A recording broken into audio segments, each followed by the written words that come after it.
Hello everyone, and I'm back with a new video.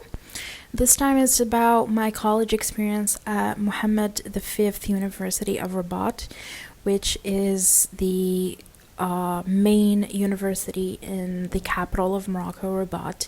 If any foreigners are watching, and if you are Moroccan, it is one of the major universities that we have in Rabat and in Morocco as well.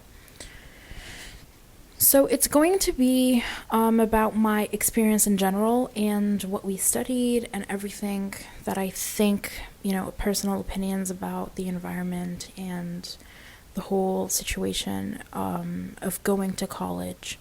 So I know that going to college is something that not everyone around the world has the opportunity to do, and it's not a given to go to college, but it's also a privilege.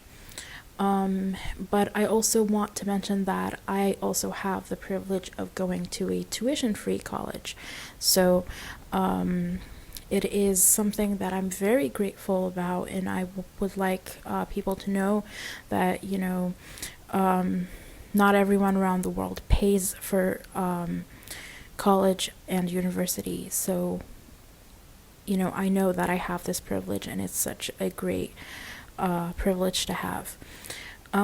Secondly, Mohammed University of Rabat is quite a large institution. I was studying at the College of Letters and Human Sciences, and it has many annexes in the city of Rabat. Yeah, and so I'm going to talk about different things throughout the slide. So if you are interested in knowing more about my experience, and if you want to know what I think about the college experience in the capital of Morocco in general, and as a literature of English and English language student, then this is the right video for you.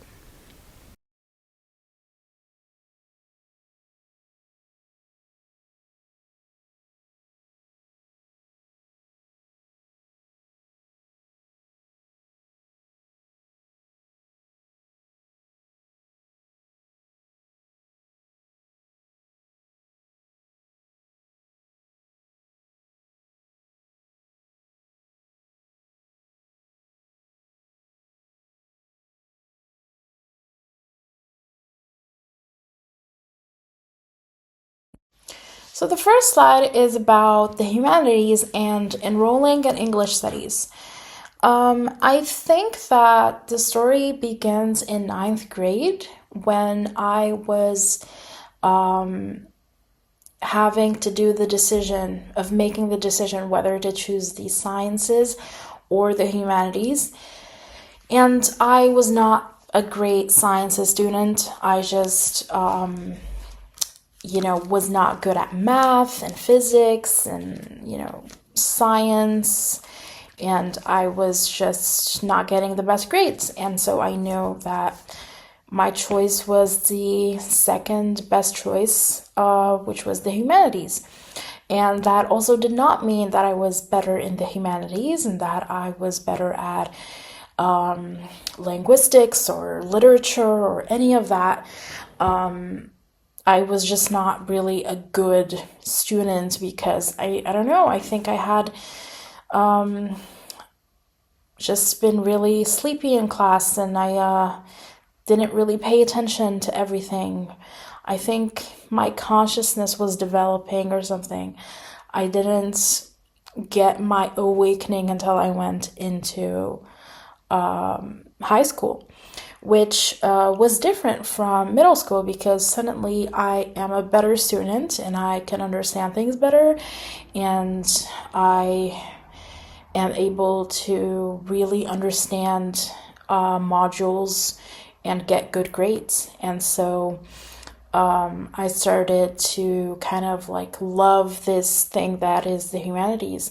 And one of my favorite subjects was philosophy.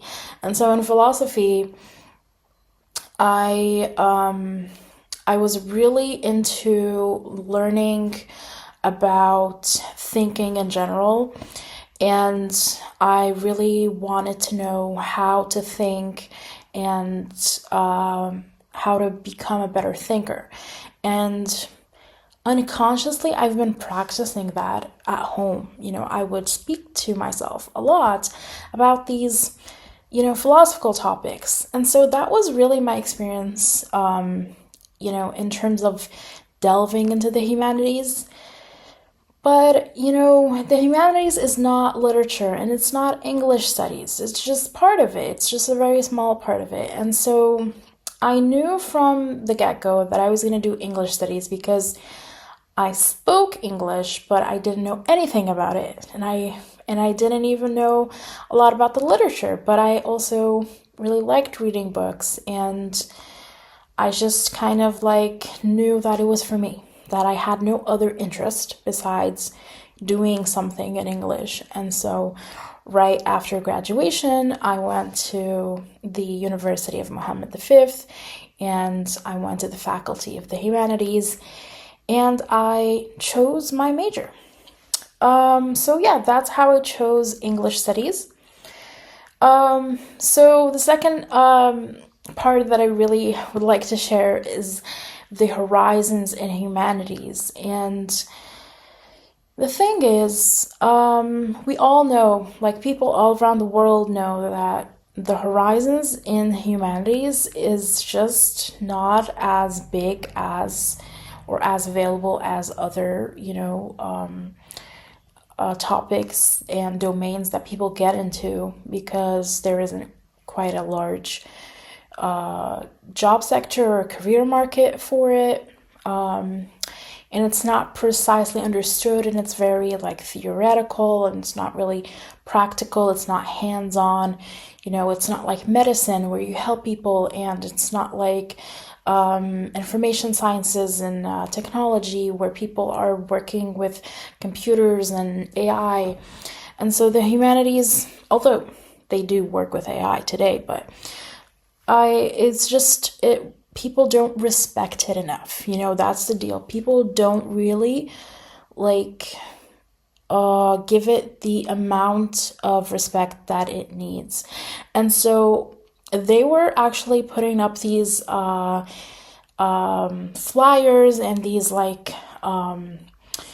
advertisement stands by the doors to the halls, and one of them was about philosophy. And so, like I said, I liked philosophy, and one of the majors, one of the horizons that it said that it has was being self-employed. And that was my first encounter with something like self-employment in, the understanding of self-employment in Morocco. It's not, something that was graspable for me because I was not on TikTok, which had another name at that point. I was not really invested on Instagram, and I wasn't really on the Moroccan side of YouTube. And so I didn't really know how philosophy could be helping you to become self-employed. So I couldn't see that, but today it's different. Today it's 2026, and it's quite different. So enrolling in the English studies, we had quite a long selection process because they chose based on your grades. So if you don't really have a good grade, you're not able to get into the English studies department. And even besides that, we had an entrance exam, and some people were able to write, to the standards that they had, and some people didn't. So there were thousands of students, taking the entrance exam, and then only a select few had the choice. And then from those select few, some of them got in, which I got in from the first phase, and the second phase were the people who weren't, who didn't get in from the first try. So they actually went to the administration and they had to tell them to, maybe do another exam, or they just had to select them because they were actually really angry, and there were a couple of hundred students. So I wasn't with that part of people, group of people, but I heard about it once I got in. Yeah, so that was the selection process, and it was quite frustrating for many, and some people were really interesting students. Some people who were from the second phase of selection were the science students, the people who had a scientific baccalaureate, and they even got really good grades. And they still didn't get selected for the humanities and the English department. So that was quite striking, and it was not what the people really wanted. They wanted more accessibility. They wanted everyone to get in. Right. What is enticing about English studies? Well, there's the opinion of the majority, in my own opinion. Just like I said, I spoke English, but I didn't really know much about it because I knew about Shakespeare very briefly. I knew about classics very briefly because I watched YouTubers, and I just had begun to watch some YouTubers at that point who were talking about books, and who would talk about literature, English literature, and types of genres that there are. But English really was my world because I didn't get to speak English enough when I was in middle school and high school. I didn't have this community online to be active with using English, and it's quite different now because it's just more accessible for other people. But back then it wasn't really accessible for me, and I really didn't know how to be in a community. And so I didn't use English besides, in my own head. Right, I spoke English to myself, and I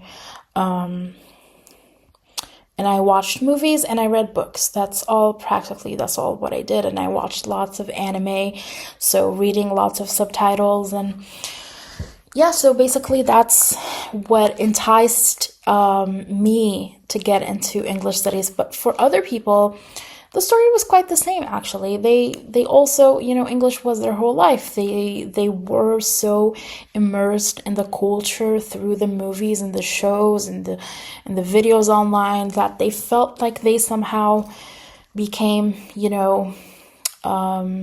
culturally American. And some people even had a British accent because they were, just really interested in the British culture. And so they really just felt like that was their place in the whole scope of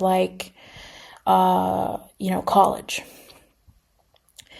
Yeah, and it was really great. And after 4 semesters, we had to choose between linguistics and cultural studies as a sub-major. I was good at both. I really enjoyed linguistics and cultural studies, but linguistics for me was a little bit scary because I felt like 70% of my grade was because, I got that grade because the professor was doing such a great job at explaining it, because it's actually quite difficult to understand it on your own, or just by reading books. So the simplification that the professors used, or the way that they explained it, was just so simplified that I was able to understand it. And I got good grades. I almost got a perfect grade in linguistics, but cultural studies was more of a free range kind of place where everything is so exciting. It was just more exciting because, I liked philosophy, and cultural studies for me was sort of like philosophy, but then I was just really interested in like knowing more because I really enjoyed my second semester learning about readings in culture. And so I delved into cultural studies just with that feeling of excitement and feeling that there's so much to learn and so much to write about. And there's this like enthusiasm that I had. And so that was a difference that I had, feelings between linguistics and cultural studies. And so, next point I want to mention is that to be a last year, uni student, you had to learn to become a scholar. And that was not easy because it felt like high school. We sat in these normal looking classrooms. They were a bit large, but they were quite normal, so they weren't amphitheaters. We never sat at the amphitheater. And yeah, we just kind of like felt very claustrophobic inside of this department because we didn't have any like scholarly activities that we've done together or anything of that sort. And it was quite hard to learn to become a scholar, but I was always looking up to my professors, and I thought they were amazing because they were scholars and that they got to publish papers online, and they had this like presence about them. So I once asked the professor, like, what should I, do if I really want to get into cultural studies?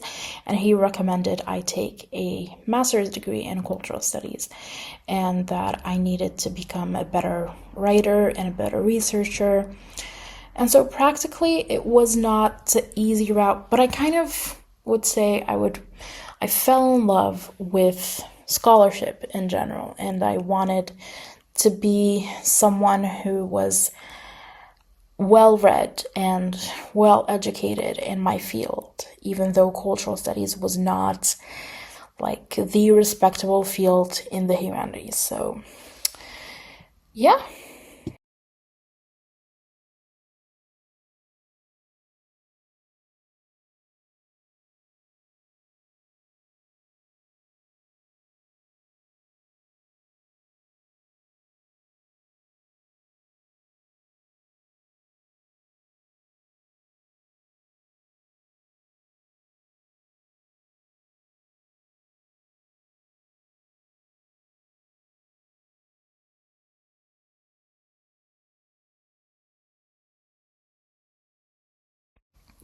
So I don't know if this is an international experience, is in that when you are, taking your, undergraduates, when you're just like a bachelor's degree student, do you feel like you're welcomed in the academic ethos? I'm not sure. I'm not sure whether this is an international feeling, but if this happens in other universities, but it felt like that to me and other students as well. It felt very, I would say, hierarchical, and it was a club that you weren't easily going to get into. And some professors would say, like, not all of you are going to be, useful idiots in the domain of the humanities. Not all of you are going to contribute to this, because some of you are just going to get married. Some Some of you are going to have regular jobs, and some of you are going to like drop out or something, but only a few, select few, are going to continue into this academic field. And so it felt more about like subscribing to an exclusive community rather than this like quenching the thirst for knowledge and learning how to become more of a thinker and individual, independent, critical person.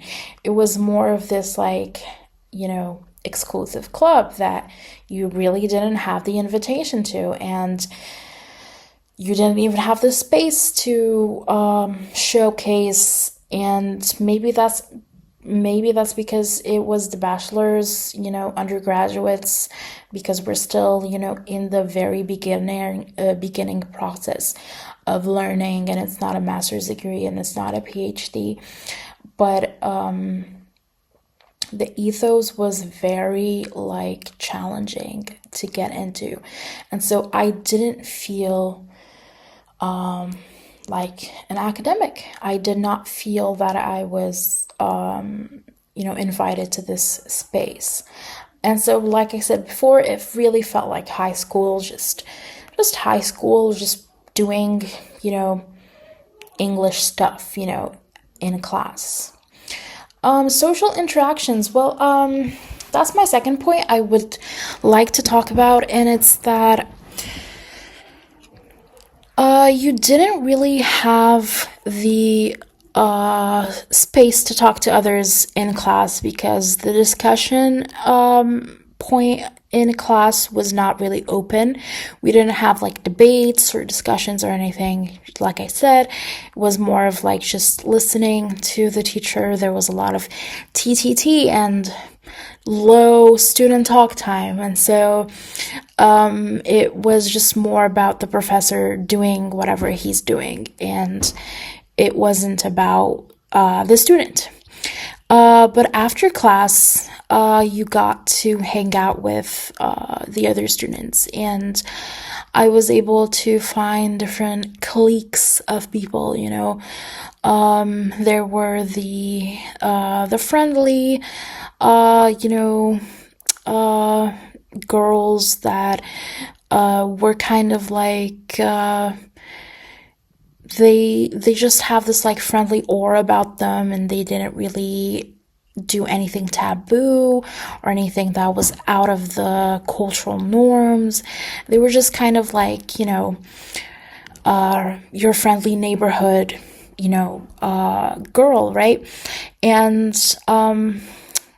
they also didn't really, I noticed something about these students was that they were not really immersed in the culture that is on TV or that you get by watching a lot of American or European or whatever, Korean or Chinese culture. Like they weren't marked by a community. They weren't marked by a line of thought. They weren't marked by something that was trending.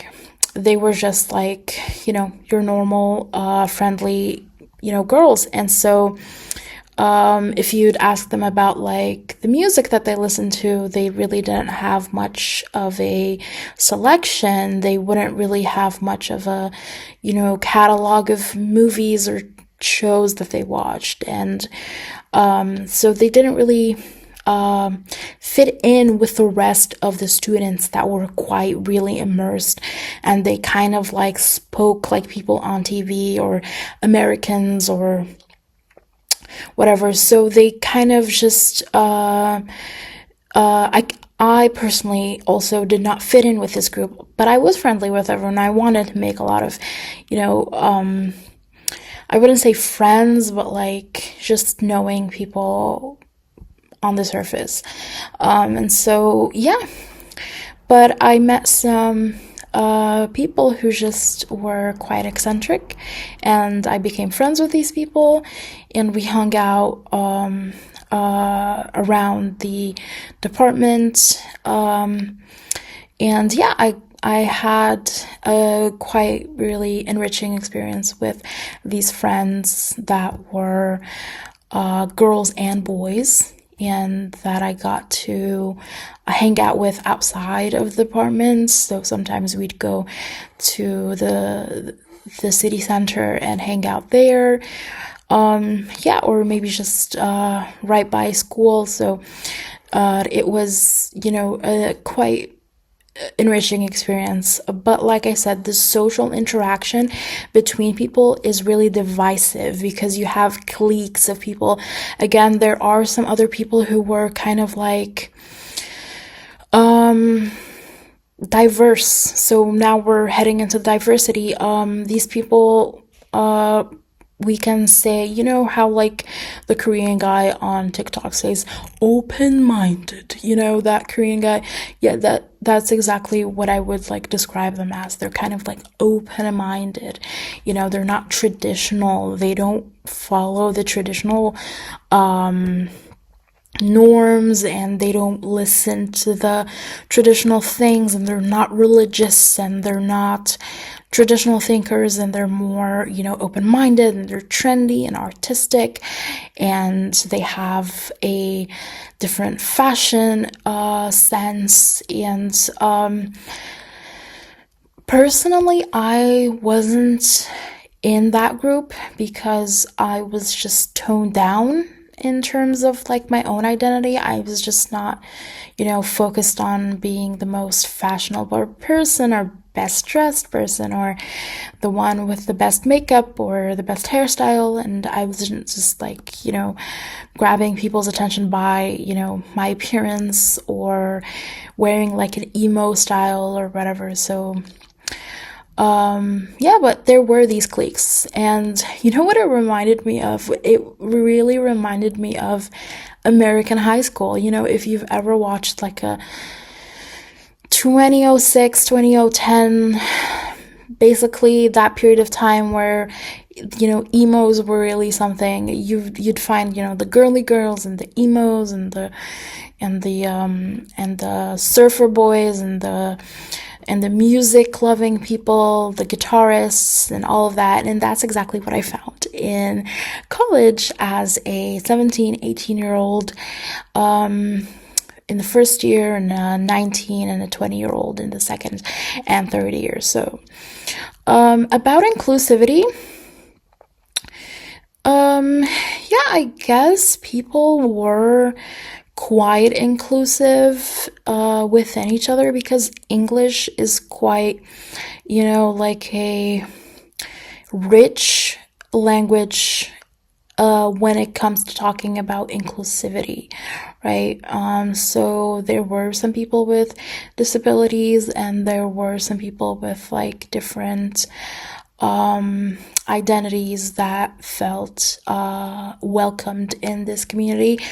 But not everyone was welcomed, because we actually had an Arabic class, right? And it was, I don't remember the module, but we were studying in an amphitheater, and the teacher was quite, like traditional and religious, and she said, there are so many girls who just they dress differently, and they smoke, and they do really weird things. They have weird hairstyles and piercings, and why is it that all of these girls choose to do English studies, for example? Why is it that these girls want to do choose English studies? There's something about English that is, wrong, is something that is against the norm and against the tradition, and it's making people go out of the norm and become like I'm looking for the word, but these people just get out of line, right? And they're not accepted by the majority anymore.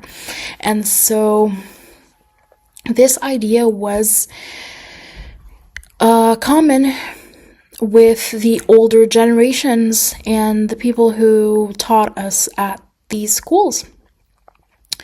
Yeah, and there weren't any extracurricular activities at all, not even a single one. And that was one of like the things that really frustrated me, was because I really wanted to have extracurriculars, because like I said, I was influenced by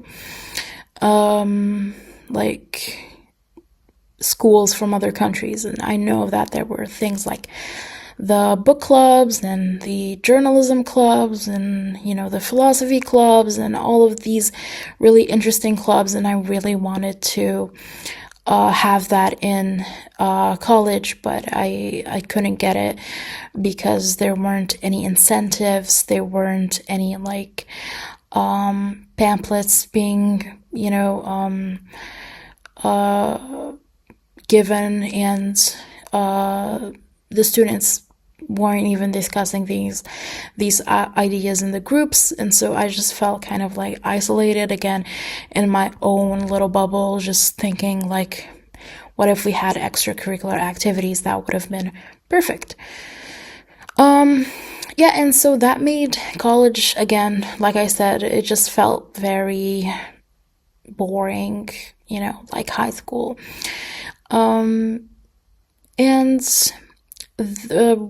when I wrote community engagement, I think I was thinking about like whether there were any like associations reaching out, or whether there were any like, I don't know, political associations reaching out. There weren't any, actually. It was this ideological free zone, and that's not what college is about in other countries, and it was not like that in the previous decades. It was not like that.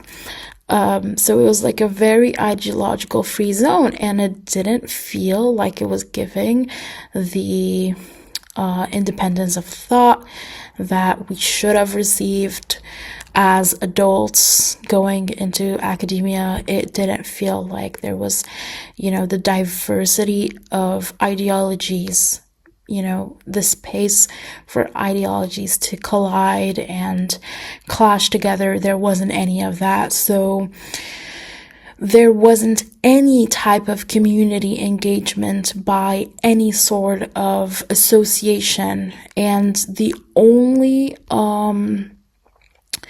political or the only community type of engagement that I was able to see was when some students were doing some strikes against maybe certain rules or something. And some of them were Marxist. That was the first time I saw like actual Marxist people. Like, these people actually exist. Like, I saw them for the first time, and they really like Karl Marx and his books and like that. And I know some things about communism at that point. I know like the basic ideas. I think I read it on Wikipedia. Maybe AI wasn't much big at that point, and I probably watched some videos about it on YouTube. Maybe some people who were talking about like Slavoj Žižek or something like that, who talked about like the difference between socialism and capitalism and Marxism. So I kind of like knew these like notions, right? But no one was talking about it. And these people actually spoke Arabic. They were not in the English department. These people did not participate in the English community, the English speaking community. So there weren't any like ideologues in this place in the English department.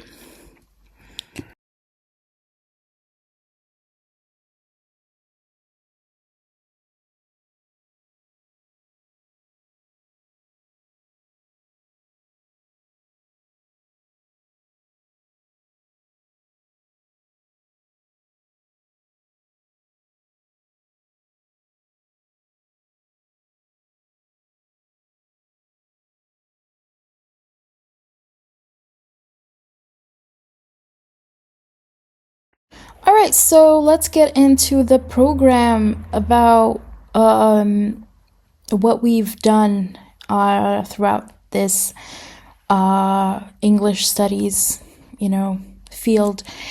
So semester 1, it was just really about introduction to university life and English as a language. We studied like study skills, and we studied things like intro to British culture and intro to grammar, and just very basic things, maybe a little bit of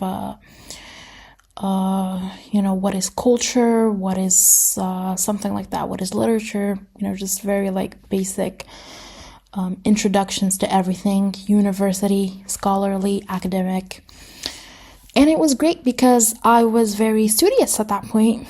I discovered what was it called, OneNote, and I like taking notes, and I really was just so enamored with the way the professors really seemed like they handled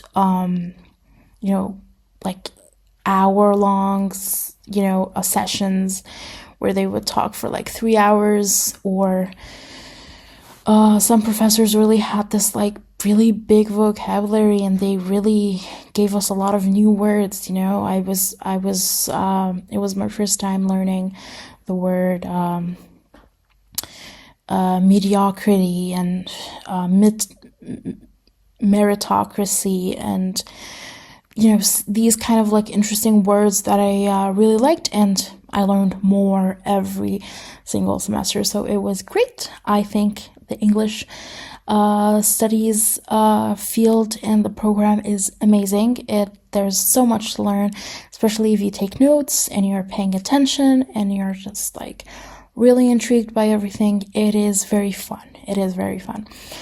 Second semester, we're doing a lot about language arts and language cultures, and more study skills in academia. They also gave us one French module and one Arabic module.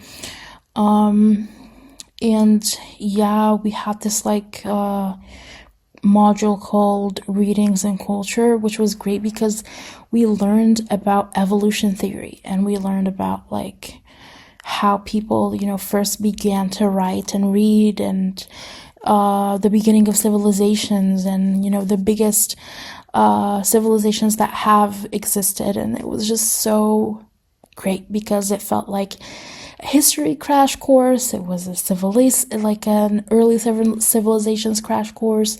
It was about learning more about, and the thing is, I actually was more engaged with these cultural types of modules than I was engaged with language arts and grammar, because at that point, it was my first time learning English grammar. Like, I spoke English, but I never like studied English before.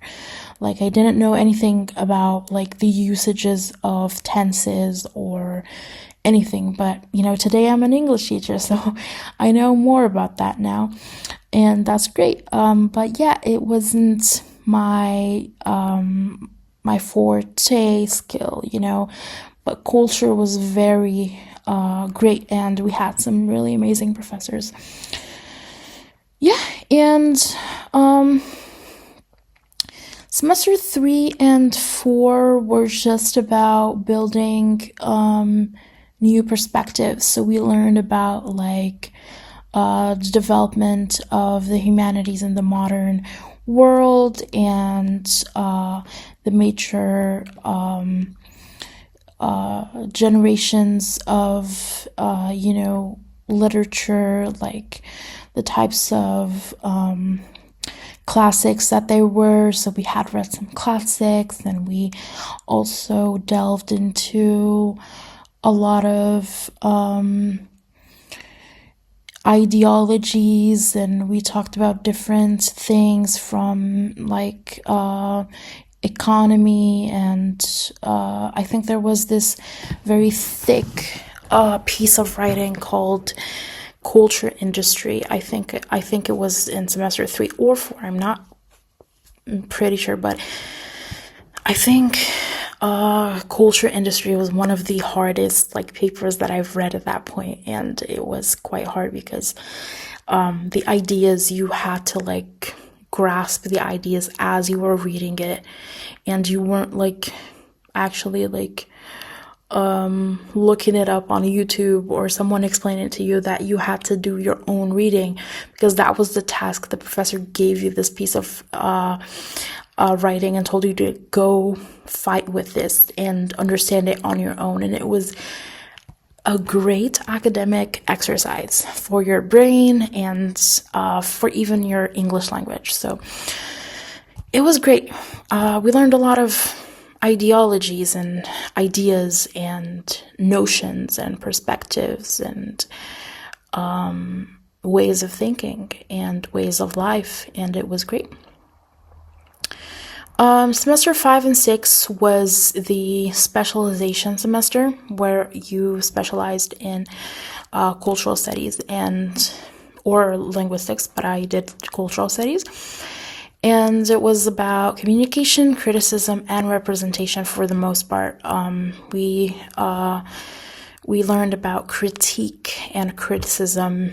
We learned about the Enlightenment and philosophers and all these big thinkers throughout this period of time, and how you were able to criticize. But like I said again, it was just, an intro, but the professor really was, really deep into his module. And so you kind of felt like there was this like space between the professor and you, that he knows more, but then you really want to try to know more. But again, he has this status that you can't really touch. And so as a student, sometimes, you felt inadequate, and because maybe he was doing a little bit more challenging subjects than you were supposed to be learning at that point. But it was still very enriching, and I loved following along with these ideas and searching as I went, and learned about like things like structuralism and things in kind of like new features in writing in the classic Russian novels and classic American novels and classic British novels. So there was a lot of things to be learned about that. And we also learned about visual communication and how we learned about Instagram culture, and one of the things that I really enjoyed was, I think it was the food fetishes. Sorry, I'm stumbling with the word fetishization of food. Sorry, I have a what is it called? A stuttering tongue. Yeah, and so we learned about that, and so it was really like enlightening for me, because it was really real. Like, there are certain words that you can put on certain things that are new, in the sense that they haven't happened before in other cultures, because there wasn't the internet, there wasn't Instagram, there wasn't, this like overconsumption. But now they are labeled, and now you can think about it in these like jargonized ideas, and you could just kind of like, hold, these ideas and compare them to each other. And so that was like one of the things that I really enjoyed studying. Representation was also quite enlightening as well, because I finally understand what these people in the academic world in other countries are all talking about. They want to be represented. They want their identities to be represented. They care about their pronouns and they care about their gender identity. And these things that I really haven't ever thought about as someone who just has this classic, identity of like staying true to the labels you grew up with and whatever it is that you had. But like, representation was about, becoming really you and individualizing. And I also really enjoyed learning about that. Yeah, and semester 6 was more about working in the with really strong literature. I think we read Hamlet, and we also did our end of studies project. And mine was quite interesting, and it was about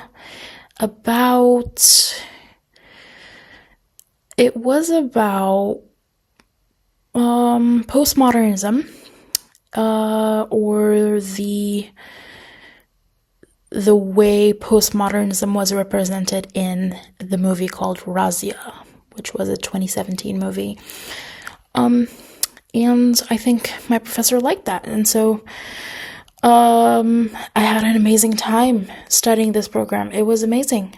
I recommend it. If you are thinking about joining this program, then I do recommend it, especially if you love English and you're interested about everything that has to do with the world of thought and ideas.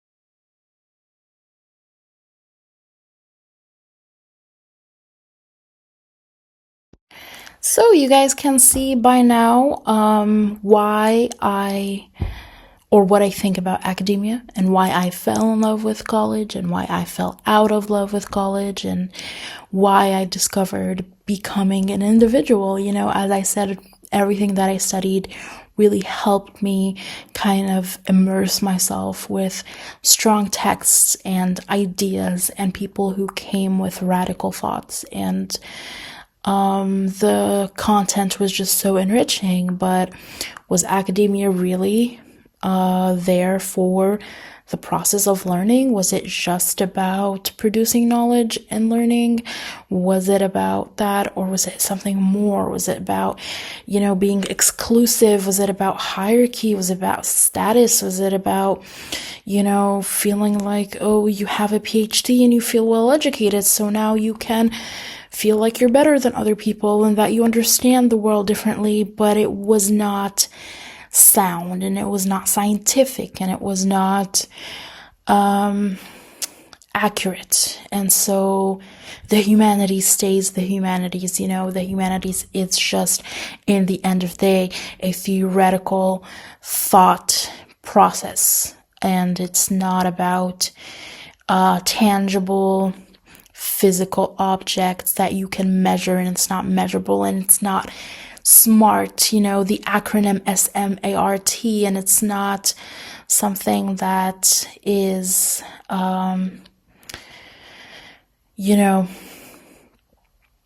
helpful in terms of like the development of society.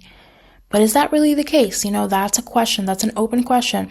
And is the humanities, can we all say that about all of the humanities? Can we say that about philosophy, or about English studies, or about cultural studies and linguistics? So even linguistics is part of the humanities, and it's quite a scientific field. And philosophy is really important in today's world because you have people working in the AI field. These people are responsible for how people interact with AI and how AI thinks. And then you have cultural studies, which kind of like gives voice to the marginalized and the people who cannot speak for themselves, and the people who are unspoken of, and as such. So I did feel like I got my penny's worth, studying in this program, but I didn't pay anything. It was probably the taxes, right? People pay taxes, and that's great because my parents pay taxes, and I probably will, and I got the opportunity, and other people will, and so it's a great field if you are a learner by heart, if you really love learning. And so that is that.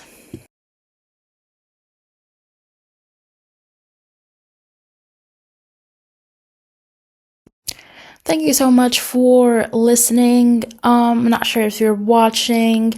I think I'm not going to appear on the videos. I think I'm just more comfortable just talking like it's a podcast. I actually just started listening to a lot of podcasts lately. Today is March the 2nd of 2026, and I actually was thinking about doing this video for a very long time, maybe about a year ago, which, you might ask me what you were doing at this time, and I was just doing life, right? So, subscribe for more if you want to learn more about my opinions, about my world, and other things like that.